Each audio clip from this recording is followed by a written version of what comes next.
ചില നടിമാർ പറയും എനിക്ക് ഇന്ന മേക്കപ്പ് മാൻ മതി, അല്ലെങ്കിൽ ഇന്ന മേക്കപ്പ് ആർട്ടിസ്റ്റ്, അത് മെയിൽ ഓർ ഫീമെയിൽ, അല്ലെങ്കിൽ ഇന്ന ഹെയർ ഡ്രസ്സർ മതി. അപ്പോൾ പ്രൊഡ്യൂസർക്ക് ഇഷ്ടമുള്ള അല്ലെങ്കിൽ കമ്പനിക്ക് ഇഷ്ടമുള്ള ഒരു ഹെയർ ഡ്രസ്സറെയോ ഒരു മേക്കപ്പ് മാനെയോ അവർക്ക് വെക്കാൻ പറ്റില്ല.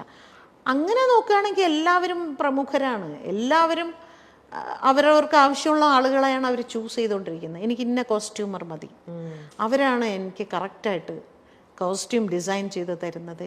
ഈ ഇന്ന ഹെയർ ഡ്രസ്സർ അവർ മനോഹരമായിട്ട് എനിക്ക് ഹെയർ സ്റ്റൈൽ ചെയ്ത്, ഇവരെല്ലാവരും. അപ്പോൾ അങ്ങനെ ഒരു ആർട്ടിസ്റ്റ് ഒരു ഹെയർ സ്റ്റൈലിസ്റ്റിനെ കാസ്റ്റ് ചെയ്യുമ്പോൾ ചൂസ് ചെയ്യുമ്പോൾ അവരഭിനയിക്കുന്ന സിനിമകളിലെല്ലാം അവരായിരിക്കും. അപ്പം മറ്റവർക്ക് പണിയുണ്ടാവില്ല. അതൊക്കെ പ്രമുഖർ തന്നെയാണ്. ഇപ്പം ഞങ്ങളുടെ ഡബ്ബിങ്ങിൻ്റെ ഞാൻ പറയാം, നായിക ശബ്ദം മറ്റുള്ളതിലൊന്നും ഇവരാരും ഇടപെടില്ല. അതായത് നടന്മാർ അവർ പറയാറുണ്ട് അവരുടെ ശബ്ദം വേണ്ട, നായികമാരുടെ വേണ്ടി പറയും. ആ നായിക പോലും ചിലപ്പോൾ അങ്ങനെ പറയാറില്ല, പക്ഷെ നടന്മാർ പറയും. അത് പ്രത്യേകിച്ച് മലയാള സിനിമയിലെ ഏറ്റവും വലിയൊരു നടൻ തന്നെ എൻ്റെ ഒരുപാട് സിനിമകൾക്ക് അദ്ദേഹം പറഞ്ഞിട്ടുണ്ട്, അവർ വേണ്ട, നമുക്ക് അവർ വേണ്ട ഒരുപാട് സിനിമകൾക്ക് പറഞ്ഞിട്ടുണ്ട്. എനിക്ക് ഞാൻ പിന്നെ അതൊരു വലിയ വിഷയമാക്കാതെ ഓക്കെ അതിനെന്താ എന്ന് പറഞ്ഞ് ഞാനിവിടെ വേറെ പടം ചെയ്യാതിരിക്കുന്നുണ്ടോ, ഞാൻ വേറെ സിനിമകൾ ചെയ്യുന്നുണ്ട്, അങ്ങനെ തന്നെ ആയിക്കോട്ടെ.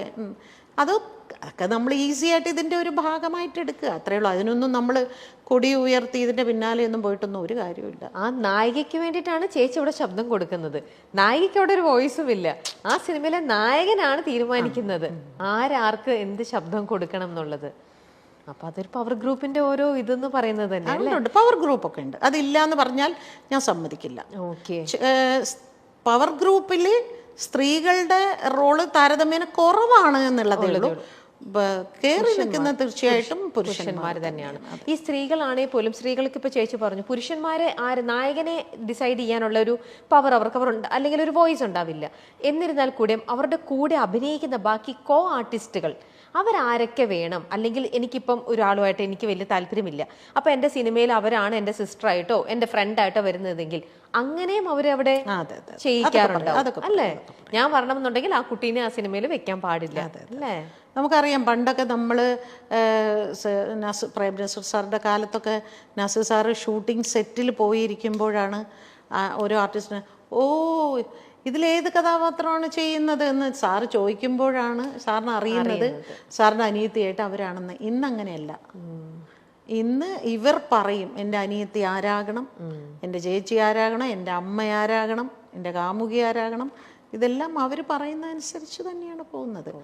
പക്ഷെ അതൊന്നും ഒരു നിയമം കൊണ്ടൊന്നും അതൊന്നും മാറ്റാനൊന്നും പറ്റില്ല. പക്ഷെ അത് മലയാളത്തിൽ മാത്രമല്ലല്ലോ ഇപ്പൊ ഉള്ളത്, ഇവിടെ കുറവാ അല്ലേ? പുറത്തേക്കൊക്കെ ഇവിടെ കുറവാണ്. അവിടെ ഏത് തിയേറ്റർ റിലീസ് ചെയ്യണമെന്ന് വരെ അവർ തീരുമാനിക്കും. ഏത് പിന്നെ സെന്ററിലേക്ക് ഇത് പോകണം, എവിടെയൊക്കെ പോകണം, ഇത് എങ്ങനെ റിലീസ് ചെയ്യണം, എന്ന് റിലീസ് ചെയ്യണം എന്ന് വരെ അവർ പറയും. ഇവിടെ പക്ഷെ അത്രയായിട്ടില്ല. നമ്മുടെ പവർ ഗ്രൂപ്പ് ഇനിയും അവരുടെ ലെവലിൽ വളരേണ്ടിയിരിക്കുന്നു. ഓക്കെ, സിനിമാ മേഖലയിൽ നടക്കുന്ന പ്രശ്നങ്ങൾ പുറത്തു വരുന്നത് മറ്റു മേഖലകളിലും നവീകരണത്തിന് വഴിതെളിക്കുമോ? സിനിമയിൽ വരുന്നത് മറ്റു മേഖലകളിൽ നമ്മുടെ ഇപ്പം നടന്നുകൊണ്ടിരിക്കുന്ന സംഭവം സിനിമയിൽ മാത്രമുള്ളതല്ലല്ലോ. ഈ സംഭവങ്ങളൊക്കെ വേറെ ഏത് ഇൻഡസ്ട്രിയിലും വേറെ എല്ലാ മേഖലകളിലും ഉള്ളതാണ്. അല്ല, ഇതുപോലെ ഒരു കമ്മിറ്റി എല്ലാ മേഖലയിലും വരണം എന്ന് എനിക്കൊരാഗ്രഹമുണ്ട്. രാഷ്ട്രീയത്തിൽ ഒരു കമ്മിറ്റി കൊണ്ടുവരണം. എത്രമാത്രം ഇത്തരത്തിലുള്ള പ്രശ്നങ്ങൾ അവിടുത്തെ സ്ത്രീകൾ അനുഭവിക്കുന്നുണ്ട് പറയണം. അതുപോലെ ആശുപത്രികളിൽ, ജോലി സ്ഥലങ്ങളിൽ, പിന്നെ ഈ പറയുന്ന സർക്കാർ, ഇവിടെയൊക്കെ ഇതുപോലെ ഓരോ കമ്മിറ്റി വെക്കട്ടെ. അപ്പം അറിയാം. ഇപ്പോൾ സിനിമയാണല്ലോ ഏറ്റവും അധികം ചെളിവാരി എറിഞ്ഞുകൊണ്ടിരിക്കുന്നത്. ഇനി മീഡിയയ്ക്കുള്ളിലും വരണം.